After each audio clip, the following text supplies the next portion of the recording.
सो बहुत से स्टूडेंट की कॉमन क्वेरी रहती है कि सैलरी आफ्टर ऑनलाइन एमबीए में कितना मिल सकता है और मैक्सिमम सैलरी कितनी मिल सकती है, एवरेज सैलरी क्या होती है। तो एक जो मिथ है, डाउट है, वो आपको क्लियर कर देता हूँ कि अगर आप एकदम फ्रेशर हो तो आप मान के चलो कि 3 लाख से 4 लाख, 5 लाख, 6 लाख तक, 7 लाख तक आप पैकेज इजीली ले सकते हो।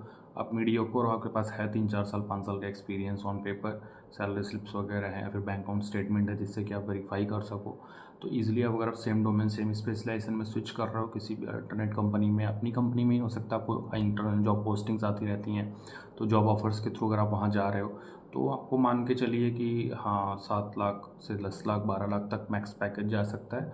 अगर आप बहुत ही टॉप नॉच इंस्टीट्यूट से करते हो और आपका जो प्रायर एक्सपीरियंस है वो भी आपकी सैलरी अगर उसको जस्टिफाई कर रहा है, तो मैक्सिमम आप 20-22 लाख, 25 लाख तक, 30 लाख तक जा सकते हो इन सम सेलेक्टेड ऑर्गेनाइजेशन। और कुछ कुछ डोमेन और स्पेशलाइजेशन में ही ये प्रैक्टिकली पॉसिबल है।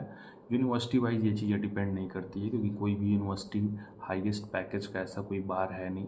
वो स्टूडेंट सेंट्रिक होता है कि आपके पास क्या स्किल्स हैं, क्या नॉलेज है, क्या कैपेबिलिटीज़ हैं। या आप ऑनलाइन मोड में डिग्री कोर्सेज कर रहे हो यूनिवर्सिटी का, उसमें कोई बहुत बड़ा एक्सपोजर होता नहीं है। आपको बस एक डिग्री मिल रही है, लाइव रिकॉर्डेड क्लासेस कर रहे हैं आप, ऑनलाइन एग्जाम्स दे रहे हो, अपनी डिग्री कलेक्ट कर रहे हैं। तो बहुत ज़्यादा उसमें ऐसा कुछ यूनिवर्सिटी का रोल नहीं होता, वो सिर्फ और सिर्फ आपके ऊपर है, आपके पास कितने स्किल्स हैं, क्या सर्टिफिकेशंस हैं, क्या स्पेशलाइजेशंस हैं, prior work experience as I said. तो ये सारी चीज़ें मैटर करती हैं, नथिंग एल्स।